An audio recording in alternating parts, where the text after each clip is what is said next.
Salutations le plus fraternel à tous les amis de la MAT. Salutations le plus fraternel à tous les sympathisants de la MAT. Bienvenue encore une fois de plus dans la MAT officielle. Merci à tous les amis qui nous suivent de partout dans le monde, à tous les amis qui se sont abonnés dans la MAT officielle. Merci pour votre assistance et à tous ceux-là qui vont encore nous rejoindre dans la grande famille, la MAT officielle.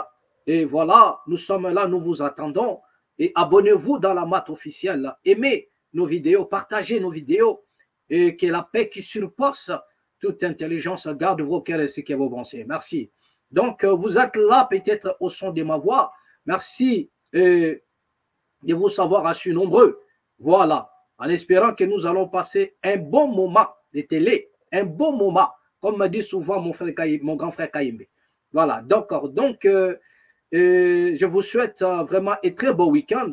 Nous allons tous à partager via la situation qui prévaut à l'est de la République du Congo. Voilà, donc, c'est-à-dire nous allons parler de l'ensemble de la République et l'est en particulier. Donc, nous allons évoquer pas mal des sujets, des petits sujets. Et nous allons ensemble poser les problèmes. Comme d'hab, vous savez, dans la MAT, nous posons les problèmes. C'est-à-dire, nous faisons en sorte que chacun de nous puisse tirer une conclusion. Vous comprenez? C'est-à-dire que nous prenons les sujets, nous les plaçons sur la table et demandons à chacun de nous de tirer, vous comprenez, de tirer un peu sa conclusion, allais-je dire, par rapport à ce qui se passe. Bien-aimés, je vous ai promis autrefois que nous allons parler de tous ces expatriés-là qui vivent en RDC, qui ont aujourd'hui la clé, je dirais même la clé de l'économie de Kinshasa, qui détiennent aujourd'hui la clé de l'économie de la RDC. Nous allons parler de tous ces gens-là. Nous allons parler un peu du mouvement qui se passe à l'Est par rapport au général Chiko Chintambwe. Nous allons parler de ces sujets-là. Donc, nous allons transiter du côté de l'Est et voir un peu qu'est-ce qui se passe entre le général Chiko Chintambwe et le pouvoir en place. Et nous allons aussi, comme je disais tantôt, parler de tous ces expatriés-là qui aujourd'hui détiennent aujourd'hui la clé même de l'économie de la RDC. Vous comprenez? Et nous allons parler parce que derrière tout ça, il y en a des choses qui se passent, mais nous ne nous rendons pas compte. Vous comprenez? On nous a toujours présenté les ennemis. Le Rwanda comme étant ennemi potentiel, qui est contre la progression de la RDC, qui est contre l'épanouissement de la RDC. Mais on oublie qu'à l'intérieur, bien aimé, il y en a des ennemis qui sont trop dangereux. Plus dangereux même, je dirais même que le Rwanda, qui nous tue à petit feu nuit et jour, pendant que nous sommes focalisés à parler du Rwanda, pendant que nous sommes focalisés de parler des Tutsis, mais à l'intérieur, bien aimé, nous avons des ennemis qui nous rongent à petit feu. Et ici, dans la MAT officielle, nous allons un peu surgir cela et chacun de nous doit tirer sa conclusion comme d'habitude. Vous voyez? Parce que nous nous sommes rendus compte qu'en réalité, il n'y a pas que les Rwandais qu'on nous a présentés comme étant des ennemis.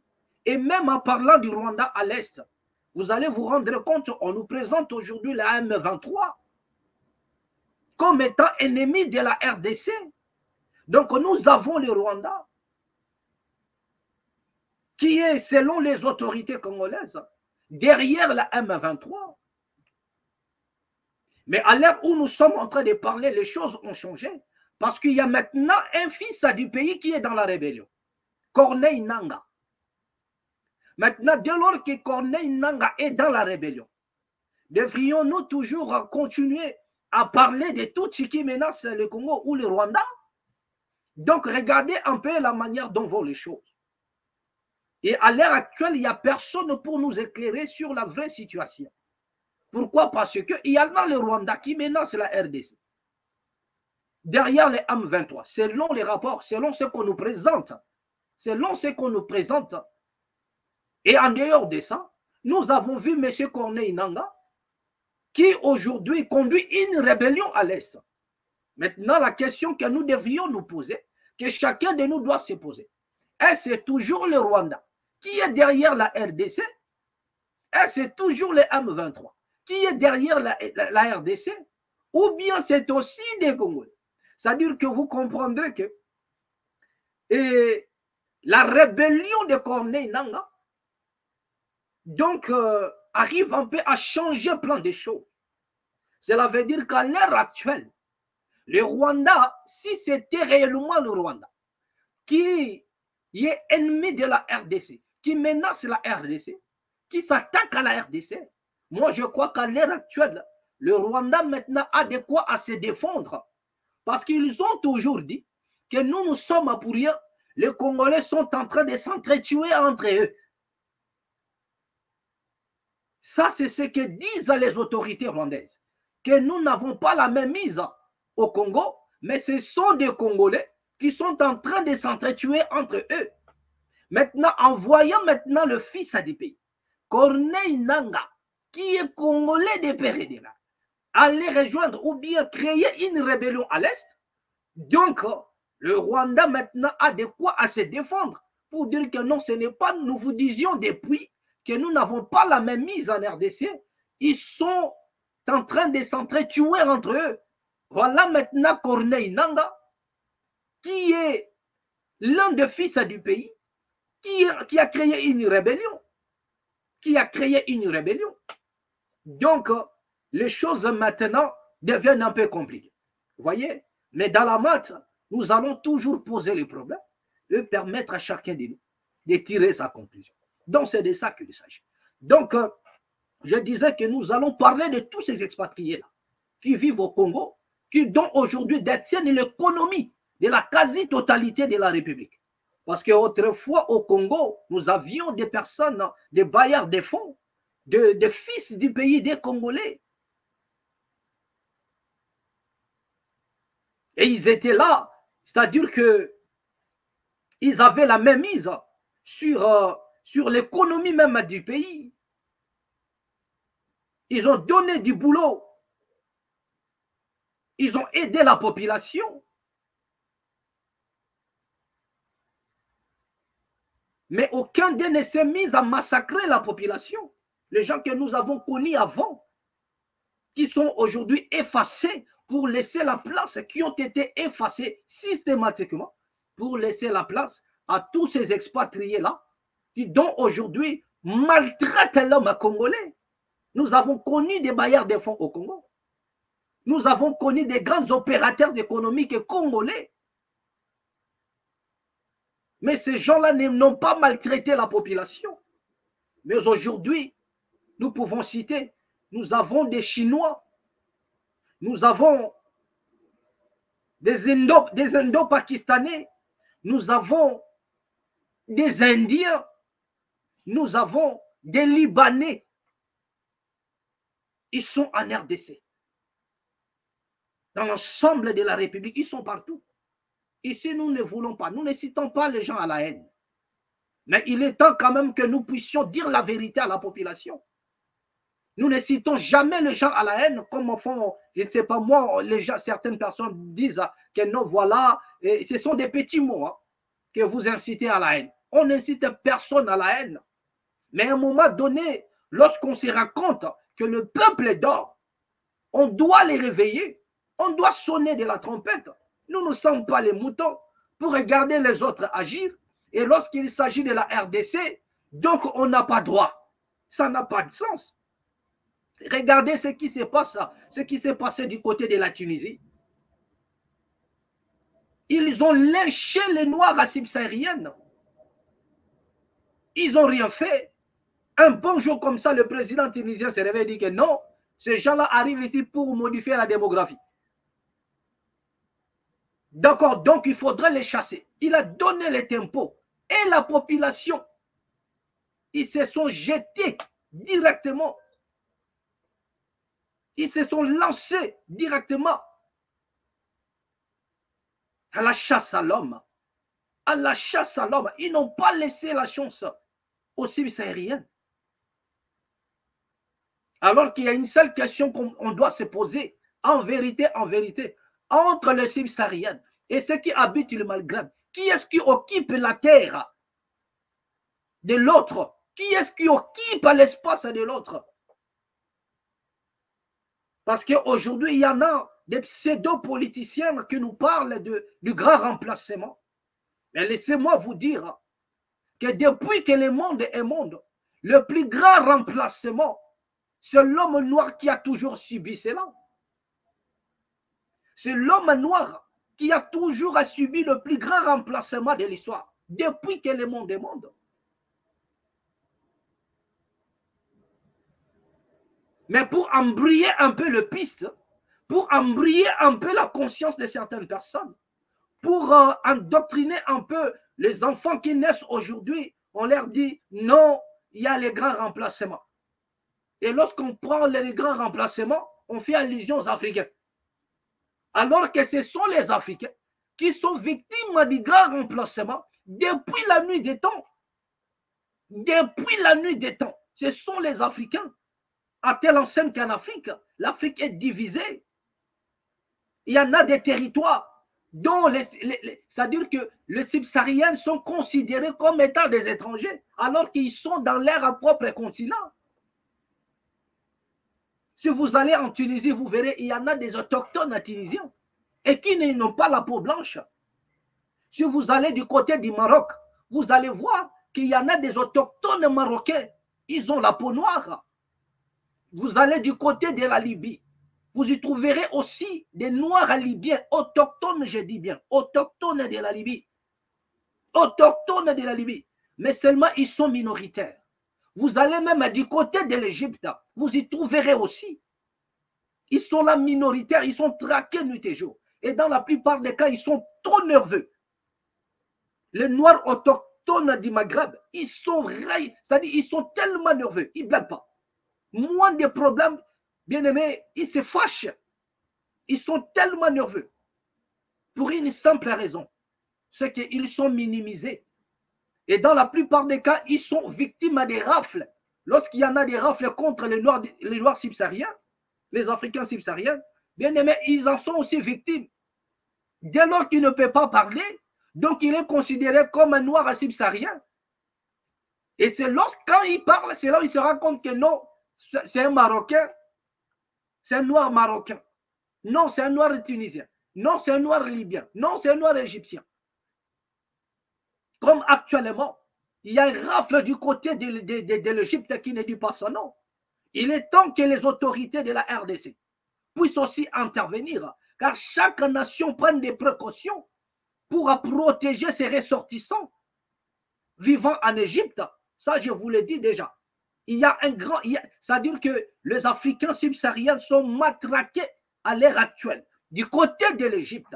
Donc, c'est comme si tous les Maghrébiens se sont ligués contre les Noirs subsahariens. Et personne ne dit mot. Non, pour eux, c'est légitime. Pour eux, c'est légitime. Mais en vérité, qui est-ce qui occupe la terre de l'autre? Vous comprenez? Dès lors qu'il lance, dès lors qu'il y a comme des mouvements contre les Noirs, non, pour eux, c'est légitime. Pour eux, ils défendent leur territoire.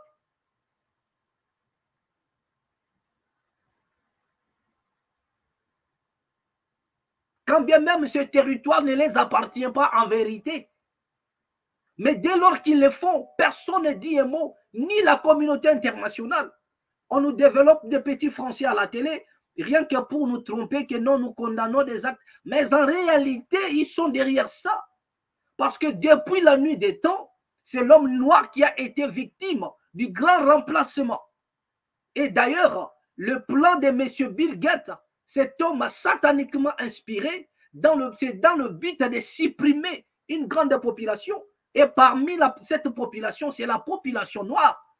Parce qu'on dit que non, les gens, ils sont beaucoup dans le monde. Mais si les gens, ils sont beaucoup, mais commencez d'abord par vous auto-supprimer vous-même, au lieu de s'attaquer aux autres, qui vous donne le droit ou l'accès, la permission de faire vivre qui vous voulez et de faire mourir qui vous voulez. Et nous vous disons que vous n'en avez pas le droit, ni même le devoir. Ce n'est pas à vous d'ordonner qui va mourir ou bien qui va vivre. Donc, il est temps que nous puissions vous croiser dans tous vos chemins là pour vous barrer la route. Et nous allons vous les barrer, certainement.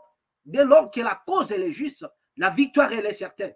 Donc, Bill Gates ne peut pas se réveiller comme ça et dire que non, je vois beaucoup de gens, je dois supprimer un et une catégorie et laisser d'autres. Et parmi tous ces gens-là qui sont ciblés, sur les Africains et les Noirs, qui sont ciblés en premier lieu. Qui sont ciblés en premier lieu. Donc, les autres peuvent décider de nous supprimer. Pour eux, c'est légitime. Au Maghreb, on peut massacrer les Noirs comme on veut, c'est légitime. Mais dès lors qu'il s'agit des Noirs qui veulent réagir, non, là, c'est le problème. Et au Congo même, n'en parlons pas. Les nationalités dont je viens de vous citer, ce sont eux qui détiennent maintenant l'économie de la RDC.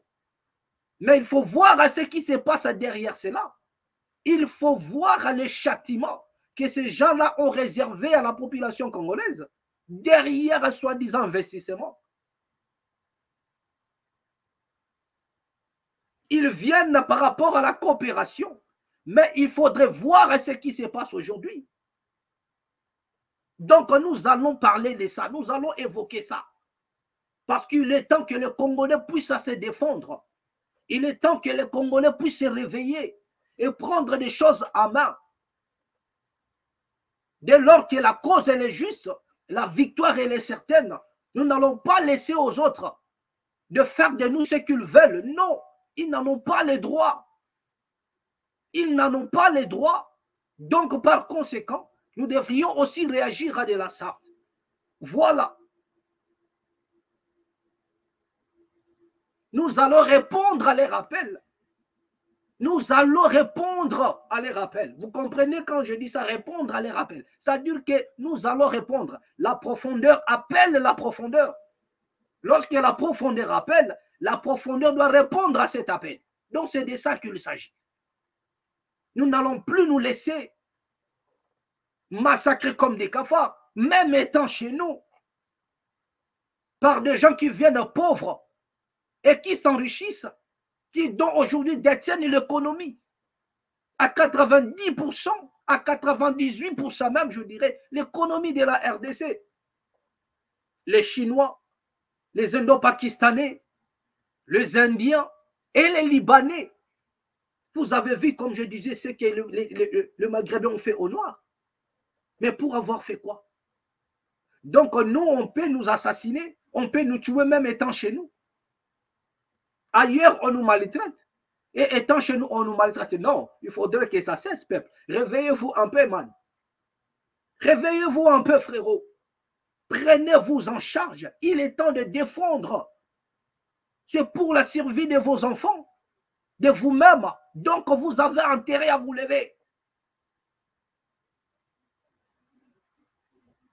Mais voilà le chemin que le Congolais a choisi. C'est la distraction, la musique. C'est divertir à un moment donné sans pour autant se rendre compte.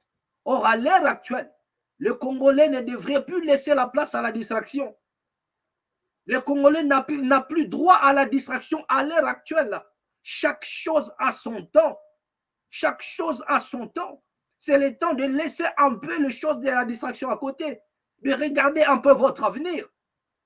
Parce que pendant que nous sommes en train de parler, il y en a des gens qui s'achètent des billets, qui vont quitter de partout, rien que pour aller assister dans un concert. Mais lorsqu'il s'agit des choses de sa nation, il s'en fout éperdument.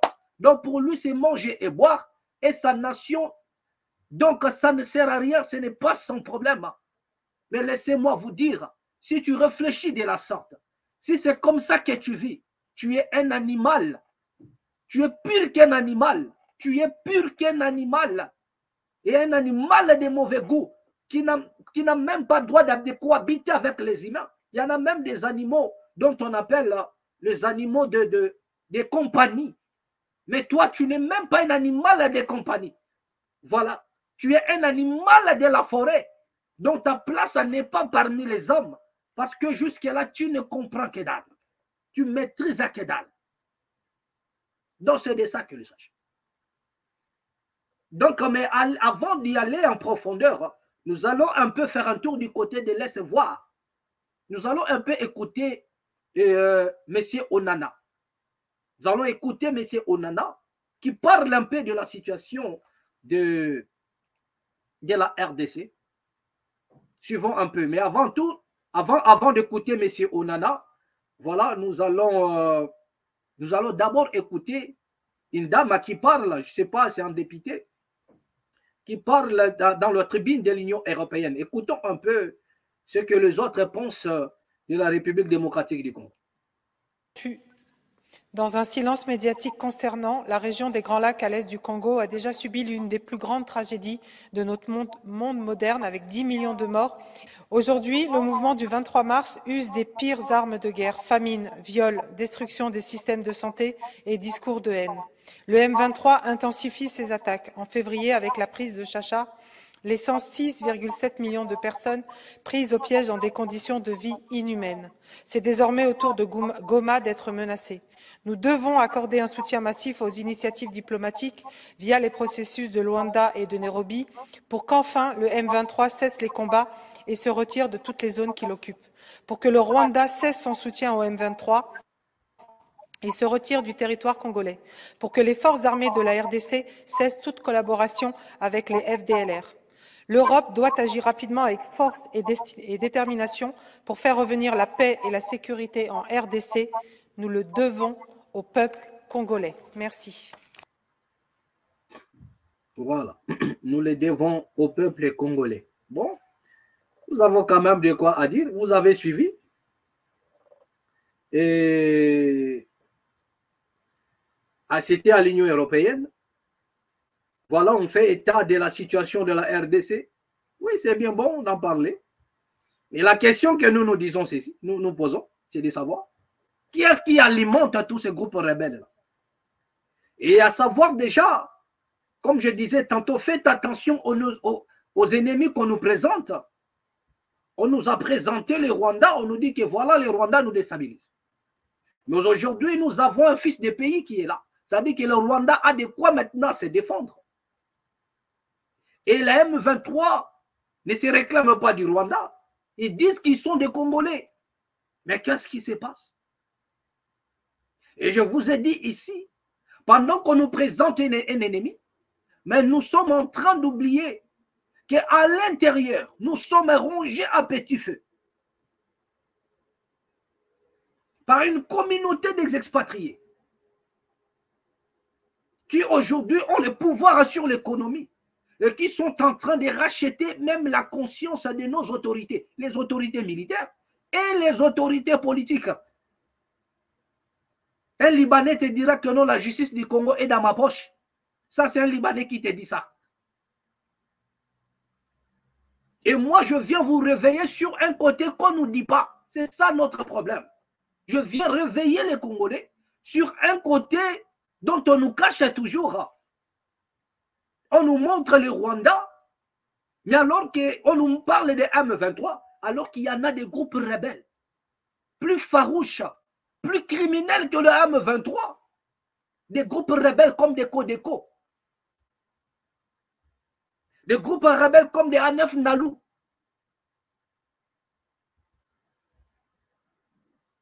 Les ADF Nalou, les Codeco. Il y en a pas mal de groupes rebelles plus cruels que le M23. Il y en a des groupes rebelles. Mais pourquoi est-ce qu'on n'en parle pas? Les Codeco, pourquoi est-ce qu'on n'en parle pas? Est-ce que vous entendez parler des Codeco? Est-ce que vous entendez parler des Codeco? Est-ce que vous entendez parler des ADF Nalou?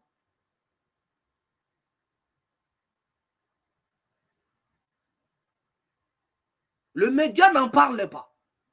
Et les gens, ils sont focalisés sur le M23. On nous parle du M23.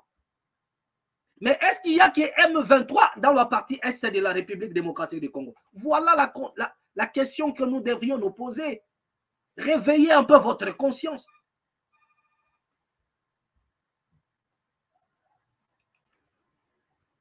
Donc, réveillez un peu votre conscience, comme je disais tantôt.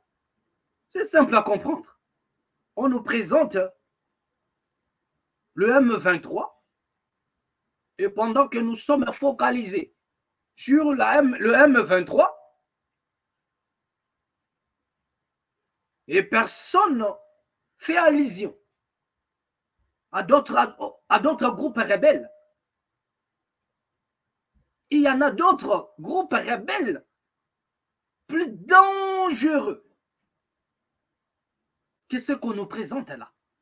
Nous avons des Codeco, nous avons des ADF Nalou, il y en a tant d'autres. Mais pourquoi est-ce qu'on n'en parlait pas?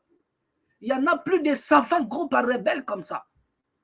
Et nous n'avons cité que cela, comme étant des noms un peu répétés, comme des ADF Nalou, des Codeco, des groupes rebelles un peu répétés. Mais pourquoi les gens n'en parlaient pas? Pourquoi les médias n'en parlaient pas? Mais ils font des choses atroces. Et c'est d'ailleurs dans des coins où l'on égorge des femmes et des enfants, nuit et jour. C'est même dans des coins, et ces gens-là occupent des coins où ils égorgent la population, où on massacre nuit et jour. Donc c'est comme si on les avait placés là. Et ils ont pour mission d'éliminer seulement la population tous les jours, jusqu'à leur extermination. Donc ils sont là dans le but d'exterminer, de tuer nuit et jour, jusqu'à l'extermination de la population. Parce que jamais on nous parle de confrontation ou bien des échanges de tirs entre l'armée congolaise et les ADF Nalou. Jamais du tout. Jamais on nous parle de l'attaque ou bien d'un combat engagé entre l'armée congolaise et je ne sais pas moi, les Codeco. Jamais du tout. On n'entend jamais parler de ça. Mais ces gens-là opèrent à l'Est. Et ils sont dans des coins où ils égorgent la population, ils tuent sans pitié. Parfois, je dirais même que ces gens-là nous massacrent la population plus que la M23. Si la M23 massacre, c'est que les ADF massacrent plus que la M23. Si le M23 massacre, c'est que le Codeco massacre plus que la M23.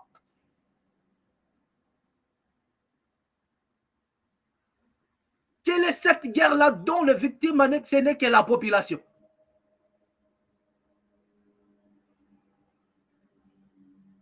Pourquoi les militaires ne meurent pas autant que la population? Pourquoi? Pourquoi les militaires ne meurent pas autant que la population? Lorsque les Codeco apparaissent, ils viennent, ils massacrent qui? La population. Après, ils vont retourner dans l'air, je ne sais pas moi, et là où ils se cachent. Ils sortent, ils massacrent la population, ils accomplissent leur sale besogne, après ils retournent toujours vers la population. Mais pourquoi ils ne massacrent pas les militaires? Pourquoi ils ne vont pas créer des affrontements avec des militaires? Les ADF Nalou, lorsqu'ils sortent, c'est pour massacrer la population et retourner dans leur caserne. Et retourner, je ne sais pas moi, dans leur tanière ou quoi. Mais lorsqu'ils sortent, c'est pour massacrer rien que la population. Jamais vous attendrez que les ADF sont sortis pour aller attaquer les positions de l'FARDC. Jamais du tout. Ils ne sortent que pour massacrer la population et revenir. Mais à un moment, on se pose la question. Pour qui travaillent tous ces groupes rebelles-là? Et pourquoi est-ce qu'on n'en parle pas? Pourquoi est-ce qu'on vous parle que de l'M23 alors qu'il y en a des groupes plus dangereux qui égorgent nos mamans, qui violent nos mamans,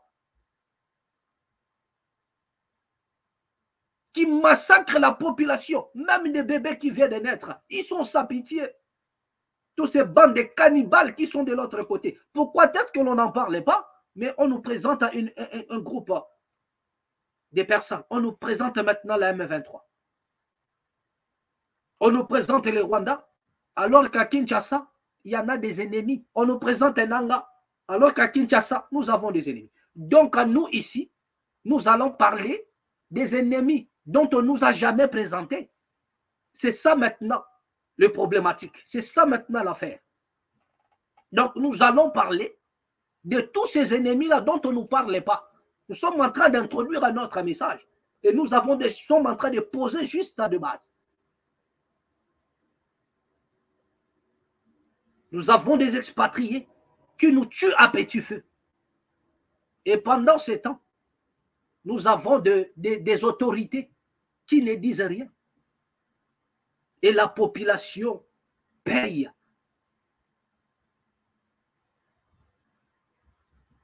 Dans des nations sérieuses, l'État doit penser chaque individu. L'État doit penser chaque citoyen.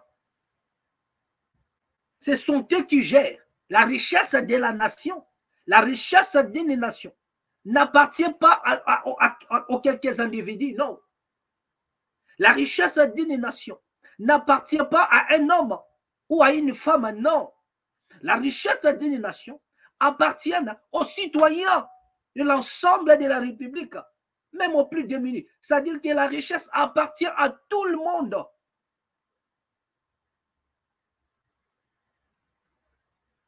Chaque citoyen a droit de bénéficier, je dis bien, il a droit de bénéficier à la richesse de sa nation. Chaque citoyen a les droits et l'État a l'obligation de répondre à l'appel de sa population. Il a l'obligation de dispatcher la richesse. Chaque citoyen doit en bénéficier. Chaque citoyen doit en bénéficier. C'est de ça qu'il s'agit. C'est de ça qu'il s'agit. Mais aujourd'hui, on veut nous faire croire que pour bénéficier de la richesse de ta nation, tu dois faire partir d'une catégorie de personnes. Tu dois faire partir d'une classe politique. Vous devriez avoir une personne placée quelque part. Mais non. Jamais, bien-aimé. Et au Congo, on nous fait croire que pour bénéficier de la richesse, vous devriez faire partir d'une classe quelconque. La raison pour laquelle tous les jeunes veulent se lancer vers la politique. Pourquoi? Parce que tout est bloqué au niveau de la politique. Donc ceux qui sont en bas ne parviennent pas à manger. Ils n'ont pas accès. Donc il faut se battre pour arriver là-bas et manger là-bas. La raison pour laquelle il y en a même d'autres qui font de bruit inutile dans des réseaux sociaux.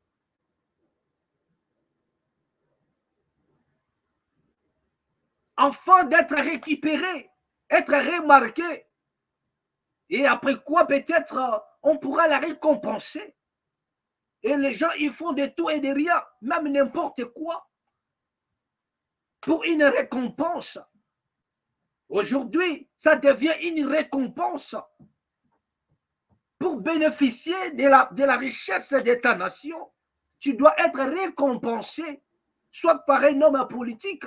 Tu dois t'aligner derrière un homme politique, commencer à parler de lui. Même si ce dernier fait du mal, tu ne peux pas le condamner. Pourquoi? Parce que c'est au travers de cet homme que tu auras peut-être une opportunité de devenir soit un député et être embauché quelque part et enfin d'en bénéficier aussi. Donc c'est de ça qu'il s'agit. Or, en réalité, les choses ne devraient pas se passer de la sorte. Donc, chaque citoyen a droit. Là, je ne m'adresse pas seulement au Congo, mais à tous les pays de l'Afrique. Chaque citoyen a droit de bénéficier de sa richesse, de la richesse de sa nation. La richesse d'une nation n'appartient pas à un individu, non. Les autorités gèrent dans le but de partager.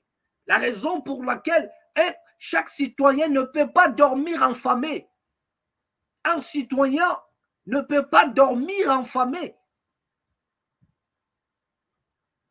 Si cela n'est pas de sa volonté. Voilà. Mais au Congo en particulier, lorsqu'on n'a rien pour manger, Lorsqu'on fait des nuits blanches, lorsqu'on n'a pas du boulot, lorsqu'on n'a pas de ressources, on laisse tout entre les mains de Dieu. Donc, c'est la volonté de Dieu qui fait en sorte que les Congolais sont fauchés, qui fait en sorte que les Congolais n'ont pas du boulot. C'est la volonté de Dieu qui fait en sorte que les Congolais, ils n'ont pas du boulot, ils n'ont pas mangé. Donc, si tu n'as pas mangé, c'est Jésus qui veut que tu ne manges pas. Et le Congolais te dira que non, même si je n'ai pas mangé aujourd'hui, j'ai la foi que demain je mangerai. Et arrivé demain aussi, ils ne mangent pas. La raison pour laquelle il y en a des gens qui sont nés chômeurs, ils meurent chômeurs. Il n'a jamais connu de fiche de paie. Il est né, il arrive même à 50 ans, il ne connaît pas ce que c'est une fiche de paie. Il n'a jamais travaillé. Il n'a jamais travaillé toute sa vie. Il n'est que dans les informels. Il est dans l'informel, dans de petits COP qu'on appelle coopération. Il est dans des rétrocommissions. Il n'a jamais bossé. Il ne connaît pas ce que c'est en fiche de paie. Mais il dit non, c'est Jésus. C'est la volonté de Jésus. Regardez un peu comment est-ce qu'un peuple est naïf. Et ça se passe devant les yeux de tous les dadis. Tous les dadis, ils sont là en train de voir. Nous allons venir encore, nous allons consacrer un sujet uniquement pour. Dans notre branche religion, nous allons consacrer un sujet pour les dadis. Et nous allons encore révéler des choses. Donc, lorsque vous dormez enfamé, sachez-le que ce n'est pas la volonté de Dieu. Peu importe votre obédience, hein, peu importe le Dieu que vous invoquez. Mais si vous arrivez à dormir enfamé, pas par votre propre volonté, vous n'avez pas du boulot. Sachez-le que ce n'est pas la volonté de Dieu, mais c'est la volonté de ceux-là qui vous dirigent. C'est la volonté de vos autorités. Pourquoi la famine ne choisit jamais la maison des autorités? Pourquoi la volonté de Jésus, qui consiste à vous faire dormir enfamé, ne choisissent pas la maison des politiciens?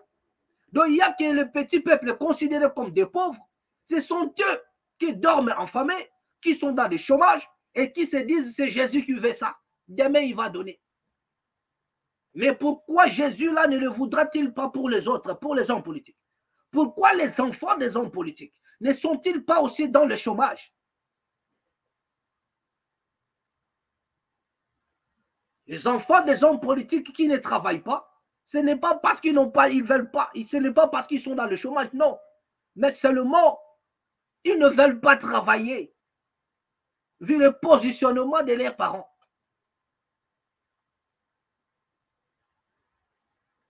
Ils bouffent à l'argent cadeau, l'argent destiné à vos familles, et ils les bouffent. Donc, par conséquent, il n'a pas intérêt d'aller travailler. Toi, par contre, tu dois encore souffrir. Ne fût-ce que pour avoir un pain sec. Et vous ne voulez pas comprendre. Vous ne voulez pas comprendre. Tu pries nuit et jour. Tu fais même des jeûnes de prière pour avoir un boulot. Parce qu'il y en a des nations où les gens ils font des jeûnes de prière pour le travail. Pour le travail. Alors que l'État est censé donner du boulot. Donner du boulot pour que les jeunes aient au moins de quoi à survivre, de quoi s'organiser. Sinon, la jeunesse ira du mauvais côté. Et cela nous crée aujourd'hui des groupes, des colonnes, plein de trucs. Nous avons expliqué ça lorsque nous avons évoqué le sujet sur la peine, et comment dirais-je, la peine des morts. Donner du boulot à la jeunesse. Ils ne vont plus traîner là. Il n'y aura plus de groupes, de colonnes. Pourquoi? Parce qu'ils sont à la recherche d'argent. Et la nation comme le Congo, un pays comme le Congo, on ne peut pas avoir un mendiant au Congo. Via la richesse de la RDC, il ne peut jamais y avoir un Congolais mendiant. Jamais. Ça, c'est une vérité absolue. Dans une nation comme le Congo, dans un pays comme la RDC, je dis bien, je réitère, on ne peut en aucun cas voir un mendiant. Si ce pays était vraiment dans les normes, si le Congo était dirigé par des personnes qui ont l'amour de la nation, On ne peut en aucun cas trouver un mendiant au Congo, Congolais mendiant. Non, jamais. Si l'État pouvait penser chaque individu, il n'y aurait pas de mendiants au Congo. Il n'y aurait pas des indigènes au Congo. Parce que le pays est suffisamment riche, du nord au sud, de l'est à l'ouest. Mais nous sommes dans une nation où la population est oubliée de ses autorités. Et ils se sont abandonnés entre les mains de Jésus. Donc s'il doit enfermer, c'est Jésus. Mais bien aimé, ce n'est pas Dieu. Laissez-le tranquille. La raison pour laquelle je vous dis toujours, si toi tu ne te lèves pas pour changer des choses, les choses ne changeront pas non plus autour de toi. Tu vas rester là à crier à Jésus et il va te regarder sans pour autant te répondre. Et tu vas prier comme des disciples de Baal, des adorateurs d'Astarté, du matin jusqu'au soir. Il n'y aura pas de résultat. Depuis que vous avez commencé à prier, pour quel résultat pour la nation? Quel est l'impact de la prière pour la nation? Quel est l'impact? Demandez même à Kankenza. Quel est l'impact de sa prière pour la nation? Rien du tout. Donc à un moment donné, calmez-vous. Calmez-vous un peu.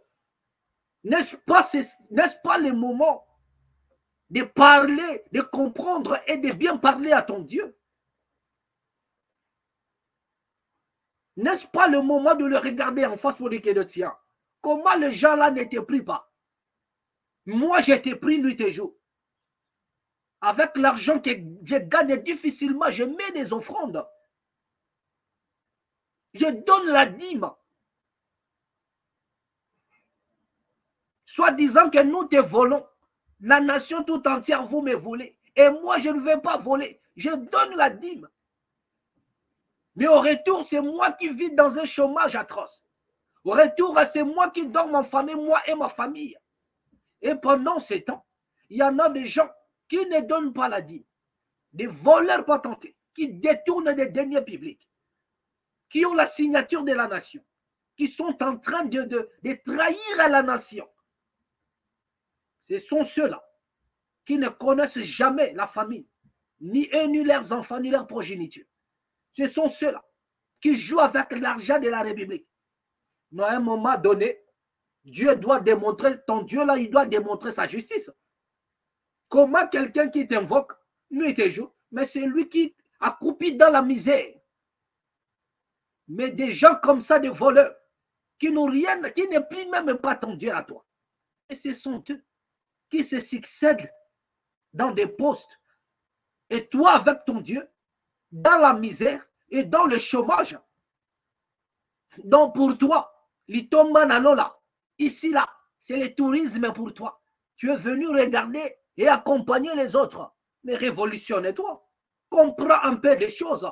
Ne te laisse pas berner par des discours des dadis qui se font eux-mêmes de l'argent et toi, ils vont t'endormir de plus en plus. Nous avons dit ceci, que nous allons les croiser dans leur chemin et les éclabousser tous. Voilà. Car la colère de Dieu doit s'abattre sur tous ceux-là qui détiennent la vérité captive. Et la vérité, c'est cela. C'est ce que nous sommes en train de vous dire. La raison pour laquelle nous avons dit, il est hors de question que nous puissions venir ici et commencer à décortiquer des mystères. Avant que les mystères soient décortiqués, nous allons d'abord décortiquer ta conscience en toi pour que tu comprennes qu'il y a un rapport, tu as de quoi agir. La responsabilité te revient pour changer des choses. Voilà. Tu ne comprends pas que depuis là, tu pries et rien ne change. C'est parce que la responsabilité te revient de changer les choses. Donc, si tu ne t'élèves pas, les choses ne changeront pas non plus. Donc, c'est de ça qu'il s'agit. Et c'est ce que tu dois comprendre. C'est ce que tu dois comprendre. Nous disons ceci. Tous ces pseudo-dadis-là, vous ne maîtrisez pas la Bible plus que nous autres. Nous avons été mandatés. Nous ne sommes pas improvisés. Comme certains pourront peut-être le croire. Nous ne sommes pas improvisés. Nous avons été mandatés. Et nous avons reçu le mandat pour parler. voilà, nous avons été suscités pour parler. Et nous allons parler. Nous allons parler. Nous allons parler. La trompette va sonner et vous allez écouter. Nous allons éclabousser tous ces pseudo-prophètes qui font du bruit. Croyez que nous n'allons pas endormir le peuple, non. Nous n'allons pas danser votre musique là que vous chantez. La musique de la corruption, d'endormir le peuple, non. Non. Tous les prophètes qui ont été envoyés depuis la Bible, si vous lisez, personne ne pouvait regarder en face de lui la misère du peuple. Personne ne pouvait cautionner la misère du peuple. Personne. Le peuple devrait passer à l'acte. Le peuple devrait agir. Prochainement, quand nous allons parler de notre branche sur le plan branche à religion, nous allons déployer toutes ces choses-là. Nous allons vous démontrer que tous les prophètes qui ont été suscités, leur mission, ce n'était pas seulement de parler de Dieu ou bien de ramener le peuple à l'adoration, mais ils avaient pour mission aussi de veiller sur la conscience de ce peuple-là. Ils avaient pour mission de réveiller la conscience pour que ce peuple-là puisse se défendre à chaque fois qu'il est face à ses ennemis. Pour que ce peuple-là réclame ses intérêts, c'est dont il a droit sur le plan légitime. Donc, ils n'étaient pas là seulement pour parler de l'adoration ou bien décortiquer des mystères. Non, qui vous a dit ça? La nation d'abord, la terre d'abord. Ils ont livré, ils ont mené des expéditions, ils ont livré des guerres pour la terre, les intérêts de la population. Les intérêts de la population. Kimbangu était un homme spirituel, un homme qui transcende. Mais cela n'a pas fait de lui un homme qui transcende et puis il est resté suspendu. Non. Kimbangu a mené une lutte. Mais personne ne peut poser un démenti. C'est un homme redoutable, un homme puissant. Il a été mandaté, suscité à descendre pour accomplir une mission, mais il n'est pas resté suspendu. Mais un homme qui transcende, mais il a mené une lutte, un combat de l'éveil de la conscience. Parce que la spiritualité rime avec la conscience d'un peuple. La conscience véritable d'un peuple, c'est son éducation, c'est sa tradition. Ce sont ses valeurs. Donc on ne peut pas parler à quelqu'un de Dieu, on ne peut pas parler de Dieu dès lors que nous avons un peuple inconscient. Donc autrement, vous ferez de ce Dieu-là un Dieu menteur parce qu'il vous a donné tout, mais vous attendez qu'il vienne encore vous faire manger. On vous a donné les démons, de voir la nourriture. Vous ferez mieux de prendre votre main et utiliser pour manger. Je vous ai donné un exemple simple ici. Prenez la nourriture, mettez devant vous, croisez les bras et commencez à prier. Dites à Dieu ou au Saint-Esprit de vous nourrir. Vous allez rester là, même pendant 40 jours. Rien n'entrera dans votre bouche. Ce sont vos ascaris qui vont réclamer, dire, hey, envoyez-nous s'il te plaît. Qu'est-ce qui ne va pas là-bas? Donc Dieu ne viendra pas. Pour une simple raison. Vous avez vos démons.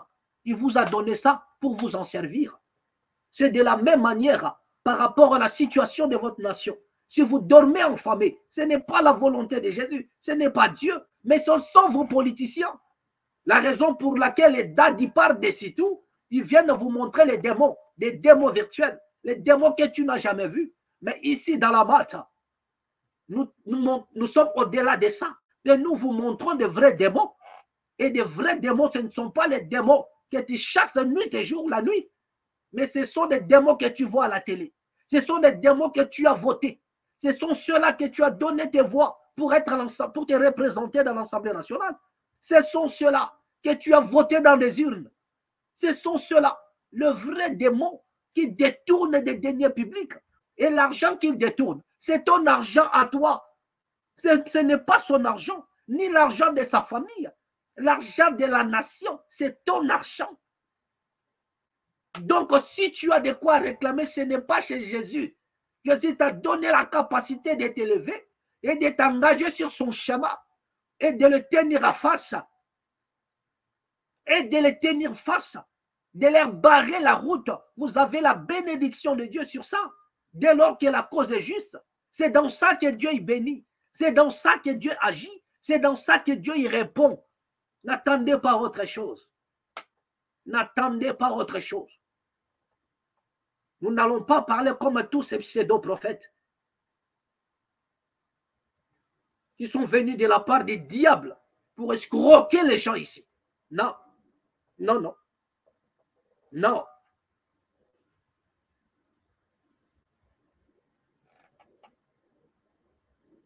Et si nous ne parlons pas ainsi, il n'y aura pas l'aurore.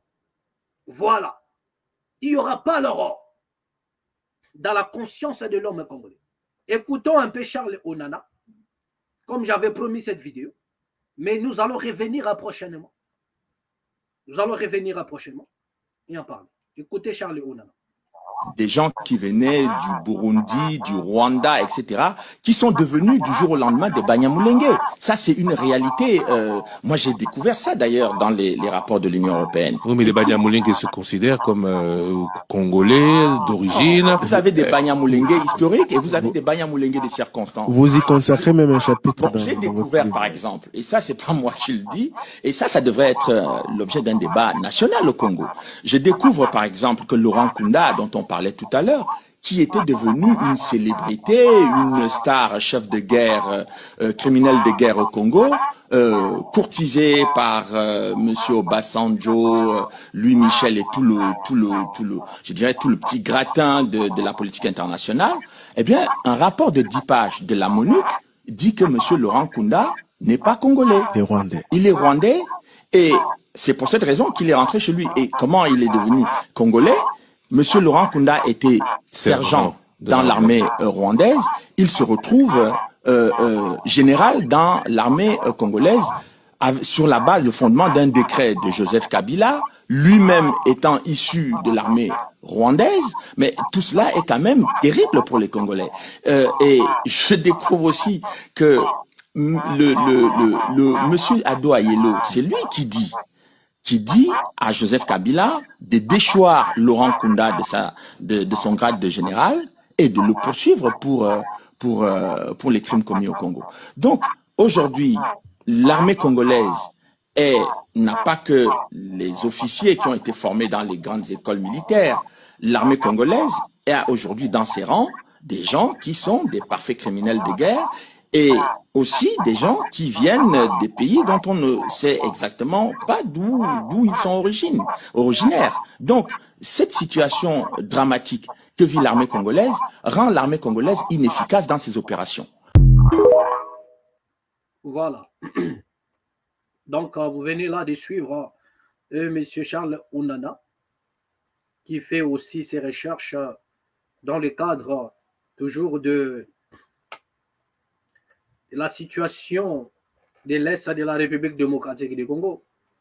Charles Onana, qui s'est donné vraiment la peine d'entrer en profondeur et de surjure certaines vérités dont l'homme politique congolais est incapable de dire, tout simplement parce que nous ne savons pas, est-ce que c'est parce que la quasi-majorité des politiciens congolais sont corrompus, sont dans l'axe du mal, ou bien ils n'en ont pas les capacités des investigations. Voilà ici un homme des investigations qui fait ses recherches, mais c'est en Camerounais. Mais il est plongé dans des investigations dans le but de faire la lumière sur la situation de la RDC. Chose que l'homme politique congolais devrait faire. Vous voyez, à sa place, on devrait avoir un Congolais chevronné, vous comprenez, qui devrait le faire, vous comprenez. Mais en réalité, lorsque vous trouvez un Congolais qui parle de la sorte, c'est que c'est dans le but soit d'endormir la population ou soit de troquer encore l'histoire. Vous comprenez? Troquer encore l'histoire de la République démocratique du Congo et légitimer encore les envahisseurs sur le terrain. Donc, à un moment, on ne comprend plus rien. La raison pour laquelle il y en a maintenant des fils de l'Afrique qui ne sont pas de la RDC, qui se lèvent dans le but de dire tout haut ce que les autres n'en peuvent pas. C'est que les autres n'ont ni la capacité, ni même la volonté. Vous comprenez, peut-être c'est pour leurs propres intérêts qu'ils ne le font pas, de peur que soit leur job, qu'ils puissent perdre leur boulot, leur job, leurs activités, leurs sources de gain. Mais ce monsieur se donne la peine d'entrer à profondeur et d'en parler. Il ne mâche pas les mots. D'ailleurs, vous êtes en train de le suivre. Charles Onana parle tout haut et ce n'est pas encore fini. Dans les jours qui arrivent, vous entendrez encore les révélations. Voilà. Donc, comme je disais, que nous allons commencer avec la situation de l'Est. Et vous voyez, en parlant de l'Est, nous faisons allusion à ce qui vient de se passer. Donc, nous allons évoquer cette affaire du colonel, du général Achiko Chitambo. C'est avec ça que nous allons terminer. Nous allons vous lire une citation ici. Nous allons lire quelque chose qui a été publié, un article publié sur africa.com. Voilà. Pour que les gens ne disent pas que nous sommes en train d'inventer des choses. Voilà. Africa.com, vous voyez, soupçonne Nanga d'infiltrer Kinshasa. C'est ce que nous allons vous le lire tout de suite là. Vous êtes en train de voir cela. Voilà le général Achiko Chitambo, c'est lui qui est là. Voilà. Donc, c'est de ça qu'il s'agit. Nous allons lire ça et puis c'est avec ça que nous allons mettre un point final.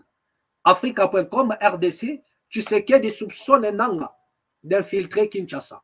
Nous allons voir de quoi il s'agit à l'intérieur de cet article. Voilà. Tous les observateurs en conviennent des points.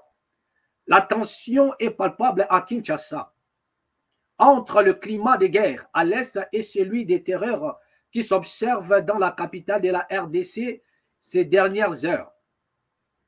Il n'y a qu'un pas. Le jeudi 14 mars, Kinshasa a vécu une mutinerie sanglante entre les éléments de la police et de la garde républicaine.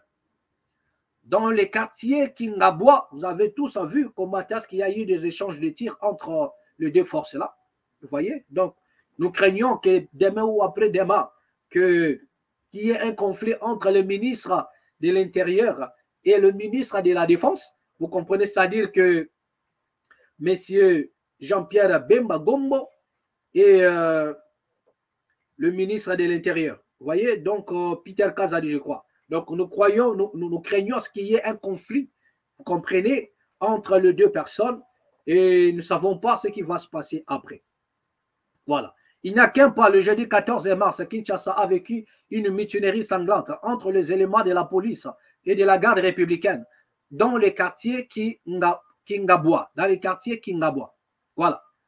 Le même jour, la sœur jumelle de l'ancien président congolais Joseph Kabila a été convoquée par la sécurité militaire. Après que les locaux de la fondation Mzé-Laurent Désiré Kabila eussent été perquisitionnés violemment, pendant ces temps, la situation militaire rassure les théâtres des opérations à l'est de la République démocratique du Congo n'est guère favorable au gouvernement de Félix Tshisekedi. La situation politique et sécuritaire dérive en République démocratique du Congo avec des multiples signaux traduisant la fébrilité du président autoproclamé Félix Tshisekedi. Ça, c'est selon cet article, on le traite du président autoproclamé. Alors que nous avons tous vu qu'il a été élu, voilà, donc largement avec 73% si je ne m'abuse. Voilà. Avec de multiples signaux traduisant la fébrilité du président autoproclamé Félix Tshisekedi. Le service de sécurité de Kinshasa s'affaire à traquer les opposants, les militants et toute autre personne soupçonnée d'entretenir des relations avec l'Alliance Fleuve. Alliance Fleuve Congo, AFC, ou avec Corneille Nanga, le nouveau coordinateur des rébellions congolaises dont la pression militaire inquiète à Félix Tshisekedi. Voilà. Nanga aurait déjà infiltré les institutions de Kinshasa. Nous sommes en alerte et nous devons veiller à ce que rien ne nous surprenne. Ça, c'est du côté de Kinshasa du pouvoir. A confié une collaboration des cabinets présidentiels à Kinshasa. Plusieurs personnalités seraient sous haute surveillance des proches de Tshisekedi, particulièrement le ministre et député originaire de la partie orientale de la RDC. C'est également le cas pour la famille de l'ancien président Joseph Kabila, ainsi que leurs avoirs. Mercredi, la fondation Kabila a été visitée par des éléments de la sécurité militaire sur le boulevard du 30 juin, suivi de quelques arrestations parmi les gens de la fondation. Voilà, nous souhaitons ça. Fusillade entre militaires et policiers à Kinshasa. Nous ne parlons pas de ça. Défaite du général Chico sur le front de l'Est à Rwindi. Voilà. Le sous-chef d'état-major chargé des opérations des forces armées de la République démocratique du Congo FARDC, Chico Chintambwe, a été fortement critiqué après son retrait du front de Rwindi, où étaient basées ses forces en offensive contre les rebelles de l'Alliance Fleuve Congo, AFC en sigle, de Corneille Nangaa et Sultani Makenga. Ces derniers ont pris le contrôle d'importants territoires dans les provinces du Nord Kivu et progressent rapidement vers Lubero, Walikale et Beni avec l'intention de conquérir toute la partie orientale de la RDC. En un temps record, Rwindi et Vichumbi, tombés récemment entre les mains de la rébellion, offrent aux troupes de Corneille Nangaa un immense avantage sur les troupes gouvernementales dans cet axe important qui fait frontière avec l'Ouganda. Voilà. L'élan d'une libération. C'est une question qui est posée. Est-ce c'est l'élan d'une libération? Vichumbi nous accueille patriotiquement ce lundi 11 mars 2024. Contrairement à la barbarie de Chilombo, les lions RCFC donnent la leçon d'une révolution constitutionnelle. Nous pratiquons le vivre ensemble. Nous pratiquons le vivre ensemble, sécurisons nos compatriotes et libérons les pays. Étape par étape. Kisangani, Kindu, Lubumbashi, Kolwezi, Kalemi, Bunia, Mbujimai, Mbandaka, Kinshasa et Matadi peuvent se tenir tranquilles. Le temps de la libération est arrivé. A tweeté les responsables de la mobilisation de l'AFC. Adam Chaloué Mukuntu. Voilà. À ses yeux, la population a longtemps été victime de tracasseries et harcèlement dans cette région et il est temps que le pouce et ouf de soulagement vague librement à leurs occupations sur l'ensemble du territoire libéré, dit-il. Chaloué a invité le peuple congolais dans toute sa diversité communautaire et ethnique à réserver un accueil fraternel aux libérateurs sur l'ensemble des territoires nationaux et à participer activement à la marche du changement. L'évolution de la situation sur le terrain montrera dans les jours et semaines à venir si cette vision à la fois pacifique et libératrice de l'avance de l'AFC se vérifie. Nangaa Ashiko, venez rallier la révolution. Ça, c'est M. Corneille Nangaa qui s'adresse maintenant au général Chico Chintambwe. Regardez ce qui, écoutez ce qui dit. À Kinshasa, une polémique s'est installée. Les uns critiquent, les autres défendant le général-major Chico Chintambwe qui n'a pour autant sans doute pas eu d'autre choix que de reculer.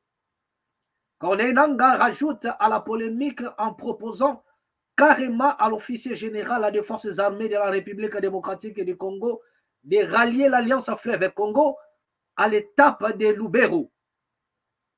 Battre en retraite à chaque bataille n'honore pas un commandant, dit le coordonnateur de l'Alliance Fleuve Congo, affirmant qu'il devient urgent de régler la crise de légitimité électorale et constitutionnelle créée par Félix Tshisekedi. D'après Corneille Nangaa, cette guerre est la dernière piqûre qui aidera à libérer les pays et à guérir la RDC du banditisme d'État afin de rassembler les Congolais. Au-delà des discours sur le redressement constitutionnel en marche, il est clair que le ralliement du général-major Sékou Chitambwe à l'FC constituera un coup de tonnerre qui résonnerait jusqu'à Kinshasa. Voilà, félicitations. Ça, c'est un article publié. Voilà, africa.com. Nous venons de vous le lire. Vous allez tous constater. Et c'est sur cet article que nous allons nous séparer. Prochainement, nous allons faire un petit pas en arrière. Et puis, nous allons atterrir directement sur le vif du sujet. Nous avons dit que nous allons parler de tous ces expatriés-là qui nous tuent à petit feu en plein à Kinshasa. Et personne n'est là pour le voir, ni les dadis, ni les hommes politiques. Au contraire, ils sont tous derrière ces gens-là pour des billets des banques. Mais nous allons poser les problèmes prochainement. Donc, nous venons de vous lire déjà la situation, nous avons posé des débats. C'était ça notre introduction de jour. Prochainement, nous allons venir et nous allons poser les problèmes, dépister les problèmes et permettre à tout et chacun de nous de tirer une conclusion. Merci à tous ceux-là. Vous étiez nombreux au son de ma voix. Partagez la vidéo. Mettez de cœur ainsi que de j'aime. Que la paix qui surpasse toute intelligence garde vos cœurs ainsi que vos pensées. À nous revoir prochainement et au prochain numéro, toujours dans la mat officielle. À moi.